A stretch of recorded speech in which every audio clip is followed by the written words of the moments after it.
While Detroit chased displacement in thunderous V8s, Japan quietly rewrote the performance rulebook.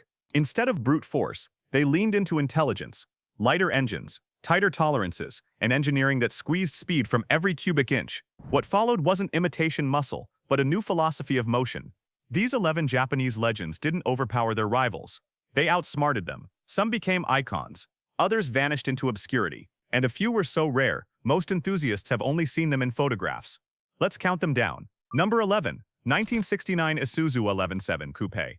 Before Isuzu became known for rugged diesel trucks, they shocked the world with elegance. The 117 Coupe wasn't built to dominate drag strips. It was designed to prove Japan could build beauty. Styled by Giorgetto Giugiaro, the same mind behind Ferrari and Maserati classics, this hand-assembled coupe blended European sophistication with Japanese reliability. Under the hood sat a modest inline-4 producing around 120 horsepower, but the magic wasn't speed alone, it was balance.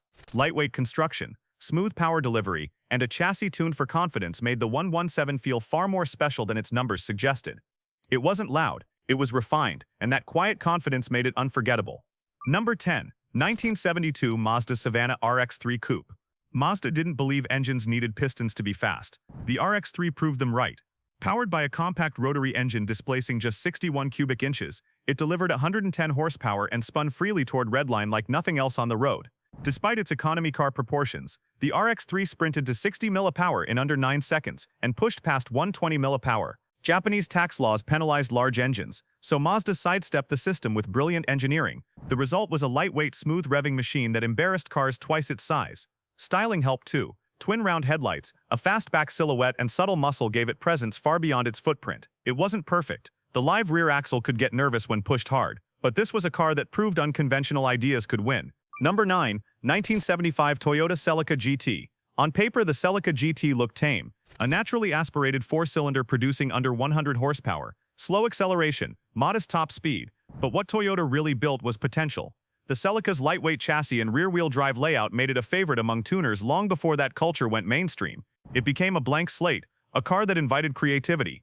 Engine swaps, turbo conversions, suspension reinvention, the Celica accepted it all. Its true legacy wasn't factory speed. It was adaptability. This was the car that taught a generation that performance didn't have to come from the showroom. Sometimes it came from imagination. Number 8, 1971 Mitsubishi Galant GTO. Mitsubishi didn't hide its inspiration.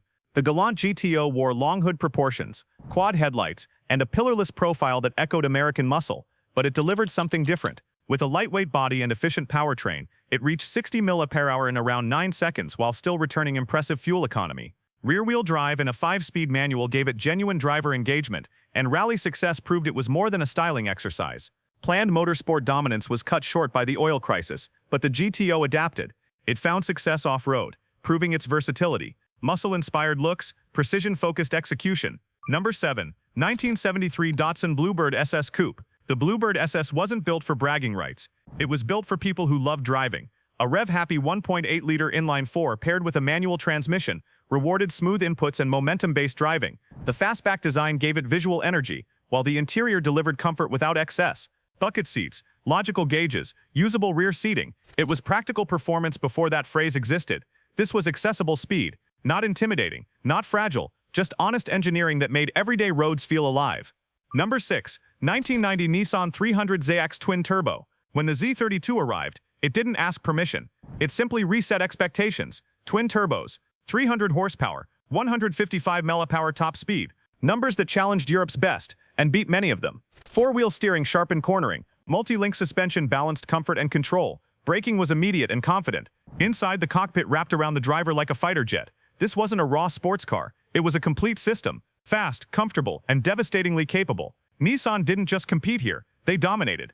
Number 5, 1970 Datsun 240Z. The 240Z didn't arrive quietly. It arrived with intent. At a time when sports cars were either expensive, unreliable, or both, Datsun delivered something radically different. Performance without punishment. Under the long hood sat a smooth, naturally aspirated inline-6 producing 175 horsepower, wrapped in a lightweight chassis that made every bit of that power count. Independent suspension at all 4 corners gave it composure that many European rivals simply couldn't match.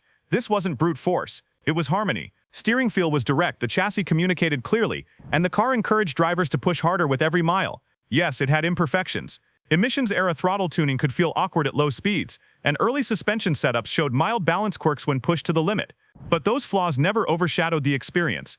They reminded you this was a machine, not a polished appliance. On racetracks, the 240Z proved its credibility, dominating SCCA production racing and humiliating cars that cost far more. On the street, it became something more powerful, a dream that felt attainable. The 240Z wasn't just transportation. It was Japan stepping forward and declaring it belonged among the world's performance elite. Number 4. 1994 Toyota Celica GT4 ST205. The Celica ST205 didn't pretend to be a rally car. It was one. Built to meet homologation rules, this machine carried genuine competition DNA beneath its sculpted bodywork. A turbocharged inline-4 delivered relentless power, while a sophisticated all-wheel drive system clawed at the road with unwavering grip. This was speed engineered for chaos, gravel, rain, broken pavement, the environments where real performance mattered. Throttle response was urgent. Boost built quickly, delivering a wave of mid-range torque that felt controlled rather than explosive. The 5-speed manual kept the driver fully involved, each shift mechanical and deliberate. This was a car that rewarded commitment. Push it harder, and it simply asked for more. Inside, Toyota didn't forget usability. Recaro seats held the driver firmly in place without sacrificing comfort. Fold-down rear seats added practicality, reminding you this was a rally weapon that could still handle daily life. Its victories in the World Rally Championship weren't symbolic. They were proof. The ST205 wasn't inspired by motorsport. It was motorsport, released into the wild. Number 3. 1991 Mitsubishi 3000 GT VR4. The 3000 GT VR4 was the result of unchecked ambition. Mitsubishi didn't focus on one innovation. They unleashed all of them. Twin turbochargers fed a powerful V6, while all-wheel drive ensured the power reached the ground without drama. Active aerodynamics adjusted at speed. Four-wheel steering sharpened cornering. Adaptive suspension changed character based on driving conditions. On paper, it sounded impossible. On the road, it worked. Acceleration was fierce, launching the heavy coupe with shocking urgency. Corners felt controlled and planted, defying its size. This was a grand tour that could genuinely perform, blending long-distance comfort with legitimate sports car capability. The cabin reinforced that dual personality. Leather seating, advanced climate control, and sound insulation made high-speed cruising effortless. Yet press the throttle, and the VR4 reminded you it was built with performance as a priority. It was heavy, yes, but every pound had purpose. This was the era when Japanese manufacturers chased the future without fear, and the 3000 GT VR4 stands as one of the boldest results of that mindset. Number 2. 1973 Nissan Skyline 2000 GTR. Some legends are built through dominance, others through rarity. The 1973 Skyline 2000 GTR became iconic because it was taken away too soon. Production lasted just 4 months. Only 19.7 examples were built before emissions regulations shut the door. That sudden end turned the GTR into something mythical. Under the hood, a naturally aspirated inline-6 delivered smooth linear power that favored driver skill over brute force. Paired with a 5-speed manual and rear-wheel drive, the car offered pure mechanical engagement. No electronic interference, no unnecessary weight, just balance and response. Visually, it carried quiet authority. A purposeful fastback shape, dark wheels, and subtle aggression hinted at its capability without shouting.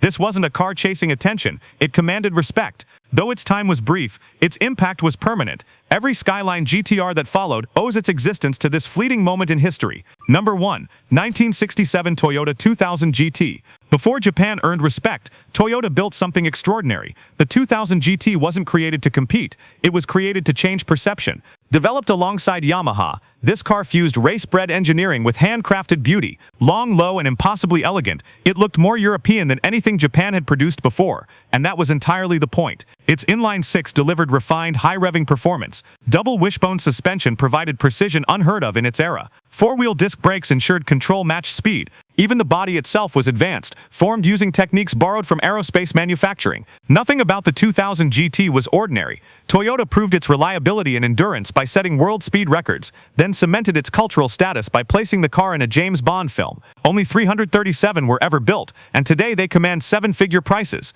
But the legacy isn't financial. The 2000 GT marked the exact moment Japan stopped asking for recognition and simply took it. If you enjoyed this deep dive into legendary Japanese performance, smash the like button and subscribe to the channel for more cinematic car stories. Drop a comment with your favorite car from the list, share this with a fellow enthusiast, and turn on notifications so you never miss the next legend.